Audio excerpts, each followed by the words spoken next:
Bullies yank the waiter's shirt. 10 seconds later, they were smashed.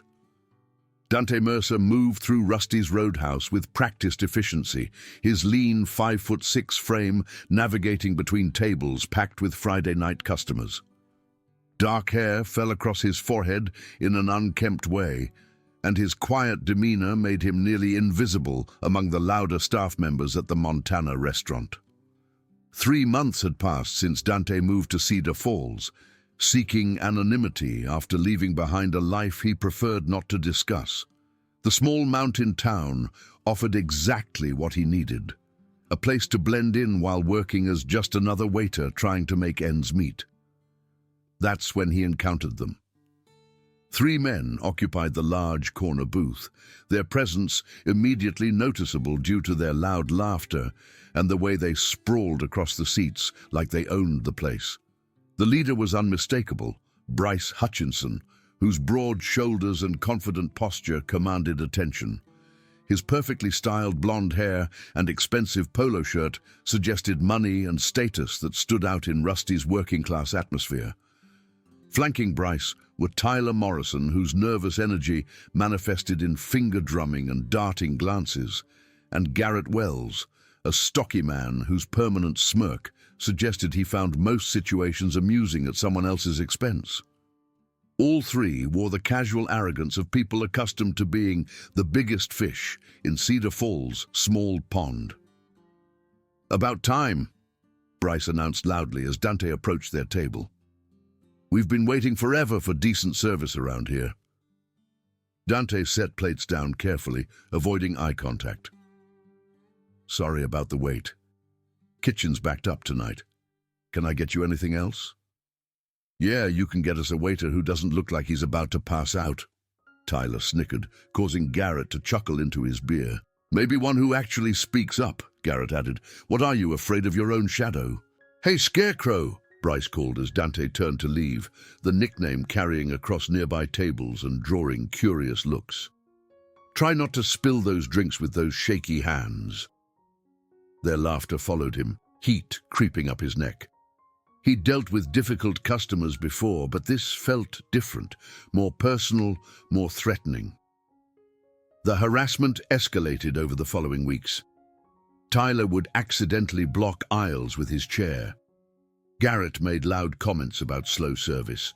Bryce watched with amusement, adding cutting remarks about Dante's appearance or competence. Other diners noticed, but said nothing. Sarah Martinez, a veteran server, shot sympathetic looks, but remained silent. Even Bill Rusty, the grizzled owner, seemed to turn a blind eye to the situation developing in his restaurant. They came in regularly, always requesting Dante's section, always finding new ways to make his shifts miserable. On busy nights, they'd order complex modifications, then complain loudly. During slow evenings, they'd linger for hours, nursing single drinks while finding fault with everything. "Look who's coming," Tyler would announce whenever Dante approached, his mock excitement making everyone turn to look. "Ready for another adventure in terrible service?" Dante endured it with practiced silence, maintaining professionalism that kept him employed. He needed this job, needed the anonymity Cedar Falls provided. Fighting back would draw attention he couldn't afford. What the trio couldn't know was that their quiet target had spent 8 years training in mixed martial arts before circumstances forced him to walk away from everything he'd built. They couldn't see the calloused knuckles under his sleeves or recognize the controlled breathing and balanced posture from hundreds of hours in the ring. Dante's careful restraint came not from weakness, but from intimate knowledge of exactly how much damage he could inflict if he stopped holding back. The secret sat heavily in his chest every time they pushed further, every time their laughter echoed at his expense. He'd spent months building this new life to avoid confrontation, to escape the violence that had once defined his existence. But as their cruelty grew bolder and more public, Dante fought a battle between his commitment to peace and his rapidly fraying patience. The breaking point came on a humid Thursday evening when the restaurant was moderately busy. Dante was clearing tables when Bryce's voice cut through the ambient noise like a blade. "Emma, sweetheart, you don't have to put up with this pathetic excuse for service," Bryce was saying, his tone carrying practiced charm. "A beautiful woman like you deserves better than having some loser stumble around your table all night." Emma Chen was the restaurant's newest server, a college student who'd started 2 weeks earlier. She was kind, hard-working, and had shown Dante nothing but respect, even helping him during difficult shifts. Her attractiveness had made her an instant target for Bryce's attention, though she'd politely deflected his advances. "I'm fine, really," Emma said, her voice tight with discomfort. "Dante's been very professional." "Professional?" Garrett laughed sharply. "Is that what we're calling it when someone can barely carry a plate?" Dante approached slowly, noting how Emma stood trapped between their booth and a neighboring table, her confident demeanor replaced by visible unease. Tyler blocked her easiest escape path, while Garrett leaned forward with predatory interest. "Emma's just being nice," Bryce continued, his voice taking on an aggressive edge. "She doesn't want to hurt Scarecrow's feelings by admitting he's completely useless." "I think you gentlemen have had enough to drink tonight," Dante said quietly, setting down his bus tub and facing them directly. "Maybe it's time to settle your tab." Bryce's face shifted into a dangerous smile. Did he just tell us to leave? Did this pathetic excuse for a man just try to give us orders? "I heard it too," Tyler confirmed, nervous energy suddenly focused. "Sounds like Scarecrow's getting too big for his britches." What happened next occurred so quickly that nearby diners barely registered the action. Bryce lunged forward and grabbed Dante's uniform shirt, his powerful grip twisting the fabric as he yanked Dante toward the table. The motion was violent and sudden, designed to humiliate and demonstrate dominance in front of Emma and other patrons. "Listen carefully, you worthless piece of—" Bryce began, his voice dropping to a threatening growl. He never finished the sentence. Dante's response was instinctive, drawing from years of suppressed training. His left hand shot up and clamped down on Bryce's wrist with crushing force, applying pressure to nerve points that sent immediate pain up the bigger man's arm. Simultaneously, his right hand drove upward in a precise strike that caught Bryce below the ribcage, targeting the solar plexus with surgical accuracy. Bryce's grip released immediately as his diaphragm spasmed, leaving him gasping while his arm went numb. But Dante wasn't finished. Moving with fluid precision, he pivoted and used Bryce's momentum against him, executing a hip toss that sent the larger man crashing into the neighboring table with devastating force. The sound echoed like a gunshot, causing conversations to halt and heads to turn. Plates and glasses crashed as the table tilted, sending Bryce tumbling onto the hardwood floor in a tangle of limbs and scattered silverware. Tyler recovered first, launching himself with a wild haymaker at Dante's head. The punch was telegraphed and clumsy, exactly what Dante had learned to counter years ago. He ducked easily, stepped inside Tyler's guard, and delivered a sharp elbow strike to his ribs that folded him in half. A follow-up knee to Tyler's lowered head put him on the ground beside his leader. Garrett hesitated for a crucial moment that cost him any chance of effective attack. Dante closed the distance in 2 steps, grabbed Garrett's shirt with both hands, and executed a textbook sacrifice throw that slammed him backward into the booth with bone-jarring force. The entire confrontation lasted perhaps 10 seconds, leaving all 3 bullies in various states of pain and disbelief, while the restaurant sat in stunned silence. Dante stood in the center of the wreckage, breathing controlled and stance balanced, looking nothing like the quiet waiter who'd served them countless times. Bryce struggled to his hands and knees, face flushed with humiliation. Blood trickled from a cut on his forehead, and his expensive shirt was torn and stained. "You're dead," he wheezed. "You have no idea who you're messing with." Dante looked down with calm, steady eyes that held no trace of fear. "Actually, I know exactly who I'm messing with. The question is whether you know who you've been messing with." The transformation in Dante's presence was remarkable. Gone was the hunched posture and downcast gaze. Instead, he stood with confident bearing of someone completely comfortable with violence, someone who understood his capabilities and wasn't afraid to use them when necessary. "This is how it's going to work," Dante continued, his tone conversational but carrying underlying steel that made Tyler and Garrett shrink back. "You're going to pay your tab, apologize to Emma for making her uncomfortable, then leave. If I see you harassing anyone else here, if I hear about you bothering Emma anywhere in town, we're having another conversation. Trust me when I say you won't enjoy that conversation." Bryce's face cycled through emotions, disbelief, rage, and finally something approaching fear as he processed the complete power reversal. He was accustomed to being the predator, controlling situations through intimidation. Finding himself on the receiving end, especially in front of an audience, shattered his understanding of his place in Cedar Falls' hierarchy. "You can't just assault people," Garrett protested weakly, dabbing his bleeding lip. "We'll call the cops." Dante's smile was thin and humorless. "You grabbed me first, remember?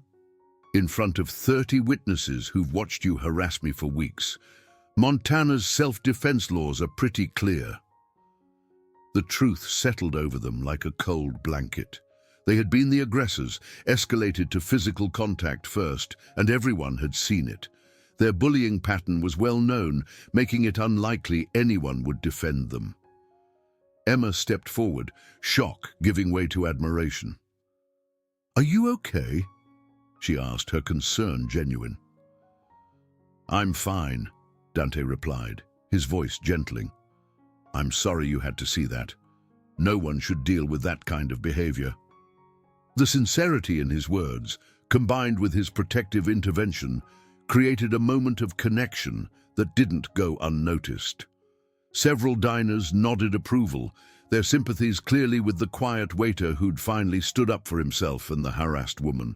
Tyler fumbled for his wallet, hands shaking as he threw cash on the table, enough to cover their bill, and a generous tip that spoke to his desperation to end the encounter. "We're leaving," he announced unnecessarily, since all three were already moving toward the exit with awkward haste. Bryce paused, his pride demanding some final gesture, despite his rational mind urging retreat. "You think you're tough now, but this town's smaller than you think. Everyone talks to everyone else around here." Dante met his gaze steadily. "Then they'll talk about how you three thought it was fun to pick on someone until you found out you were wrong. They'll talk about how you harassed a woman trying to do her job. And they'll talk about how you ended up on the floor when someone finally stood up to you. That's exactly the kind of story this town will remember." The truth was written across Bryce's face as he realized the complete reversal of his position. Instead of being the story's hero, he'd become its cautionary tale. Without another word, the three men made their way toward the exit, their passage marked by whispered conversations and pointed looks from patrons who'd witnessed their humiliation. Word spread through Cedar Falls with small-town speed. By Saturday morning, everyone had heard some version of how quiet Dante Mercer had put Bryce Hutchinson and his crew in their place.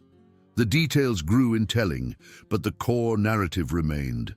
The underestimated waiter had revealed hidden depths when pushed too far. At Rusty's, the atmosphere changed dramatically. Staff who'd previously treated Dante as furniture now engaged him in conversation. Regular patrons requested his section, their tips notably more generous. Even Bill Rusty expressed grudging respect for someone willing to defend his employees.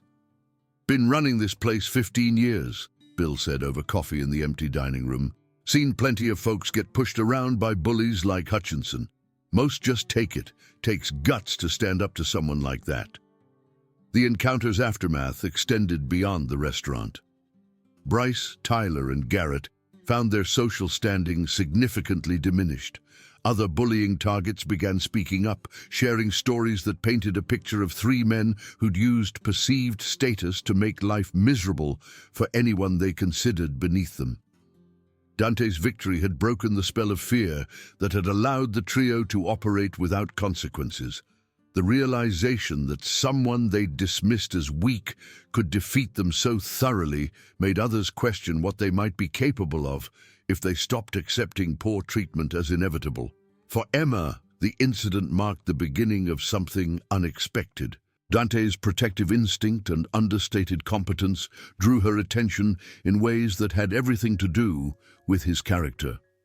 She began seeking him out during breaks, engaging in conversations that revealed glimpses of who he'd been before Cedar Falls.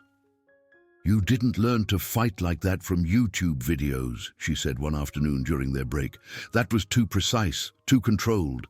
Dante watched a hawk circle above the mountain ridges. "I used to compete," he said finally. "Mixed martial arts. Had some success, thought it might be my career. Then things got complicated." He didn't elaborate, and Emma didn't push, recognizing the weight behind his words. But the admission explained his discipline, controlled movements, and ability to remain calm under pressure. It also explained his determination to avoid confrontation, understanding better than most where violence could lead. 3 weeks later, Bryce made his last attempt to reclaim damaged pride. He arrived alone on a quiet Tuesday night when the restaurant was nearly empty. Dante was wiping tables for closing when he noticed the familiar figure sliding into a booth. This Bryce was different from the arrogant man who'd tormented him. His confidence was gone, replaced by something approaching desperation. His clothes were wrinkled, his usually perfect hair disheveled, and his eyes held the hollow look of someone whose world had shifted beyond his control. "We need to talk," Bryce said when Dante approached, his voice lacking its usual commanding tone. Dante remained standing, posture relaxed, but alert. "I'm listening." "This whole thing has gotten out of hand," Bryce continued, words rushing as if rehearsed but still struggling. "People treat me like I'm some monster. My job, relationships, everything's falling apart because of what happened." "What happened," Dante said carefully, "is that you spent months harassing people who couldn't fight back and eventually picked the wrong target. The consequences are yours to deal with." Bryce's jaw worked silently, pride warring with reality. "Look, I'm sorry, okay? About the harassment bothering Emma, all of it. I need this to stop. I need people to forget what happened." The grudging apology represented complete reversal from the man who'd confidently grabbed Dante's shirt. But Dante recognized the self-interest behind it, that Bryce was more concerned with repairing his reputation than genuine remorse. "Apologies are a start," Dante said finally, "but forgetting isn't something you control. You spent years building a reputation as someone who pushes people around. It'll take time to build a different one." "Time for what?" Bryce asked, frustration breaking through. "Time to prove you learned something from getting knocked on your ass in front of half the town," Dante replied bluntly. "Time to show you can treat people with respect instead of seeing them as targets. Time to demonstrate you're more than just a bully who got lucky because no one fought back." The words hit Bryce like physical blows, stripping away layers of identity he'd constructed around perceived superiority. He opened his mouth to argue, but the words died as he met Dante's steady gaze. There was no anger in those eyes, no gloating, just complete indifference to his distress, total absence of the fear and respect he'd grown accustomed to inspiring. Dante looked at him like a problem that had been solved and was no longer worth thinking about. "I could have hurt you a lot worse that night," Dante said quietly, matter of fact rather than threatening. "I chose not to, the same way I'm choosing not to make your life more difficult now. But those choices are mine to make, not yours to demand. You want respect? Earn it. Want to be seen as something other than a bully? Become something other than a bully." Dante turned and walked away, leaving Bryce alone to contemplate the ruins of his former status. The conversation was over, the power dynamic permanently established. In the months that followed, Cedar Falls settled into a new normal. Bryce, Tyler, and Garrett still lived in town, but their behavior had transformed. Gone were the loud confrontations and casual cruelty. Instead, they moved through daily routines with the subdued manner of people who'd learned their actions had consequences. Dante continued at Rusty's, but his experience had fundamentally changed. Customers who'd barely noticed him now engaged in friendly conversation. His tips improved significantly, not just from his reputation, but because people genuinely enjoyed interacting with him once they got past his natural reserve. Emma's presence added dimensions he hadn't anticipated. Their shared experience had created a bond beyond workplace friendship. Her respect for his protective instincts and gradual discovery of his complex personality created opportunities for connection he treasured without taking for granted. "You know what I realized," Emma said one evening as they closed together. "You could have really hurt them that night. You had them helpless, especially Bryce on the ground, but you stopped." Dante paused, his table wiping, considering her observation. "Violence should be a last resort, and when you use it, it should be proportional. They needed to understand their behavior had consequences, but they didn't need permanent damage to learn that lesson." "That's the difference between you and them," Emma said thoughtfully. "They use strength to make people feel small and afraid. You used yours to protect someone and teach a lesson. There's honor in that." The word honor carried weight, speaking to fundamental character differences. Dante had chosen restraint when he could have inflicted serious harm, demonstrating that true strength came from knowing when to stop rather than how hard to hit. 6 months later, Dante encountered Bryce one final time in the grocery store parking lot. Both were loading purchases when their paths crossed, creating an inevitable moment of recognition. Bryce looked different, older, worn down by social exile since his humiliation. His former confidence was replaced by wariness that suggested he'd learned to think before acting in ways he'd never needed before. "Dante," he said, the name coming out like something difficult to swallow. "Bryce," Dante replied neutrally, continuing to load groceries without breaking rhythm. They stood in silence, the weight of their history settling between them. Finally, Bryce spoke again, his voice carrying something that might have been genuine remorse.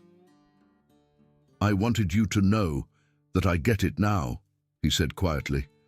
"What I was doing, how it affected people, I never thought about it from their side before." He paused, struggling with words that didn't come easily. "I was wrong about everything, and I'm sorry." Dante stopped and looked at him directly, studying the man who'd once seemed threatening and now appeared diminished by his own recognition of past behavior. "Thank you for saying that," he said finally. "It matters." "Does it change anything?" Bryce asked, hope creeping into his voice despite efforts to contain it. Dante considered seriously before responding. "It changes everything, not what happened. That can't be undone, but it changes who you are going forward, and that's the only thing that really matters." With that exchange, the cycle that had begun with harassment and escalated to confrontation finally reached its natural conclusion. Both men had been changed, Bryce by learning the limits of his power and consequences of his cruelty, Dante by discovering he could defend himself and others without losing his moral center. As they drove away in opposite directions, each carried understanding that strength without wisdom was hollow, and that true victory came not from dominating others, but from maintaining principles under pressure. The quiet waiter had taught the town bully a lesson extending far beyond fighting techniques, demonstrating that sometimes the most powerful response to aggression is calm certainty that comes from knowing exactly who you are and what you're capable of, both in terms of force and restraint. Cedar Falls returned to normal rhythms, but with new understanding about the importance of standing up for what's right, the danger of assuming weakness based on appearances, and the difference between using strength to harm and using it to protect. In the end, Dante's victory wasn't just about defeating three bullies. It was about proving that quiet dignity and hidden strength, when finally revealed, could transform not just individual relationships, but entire communities.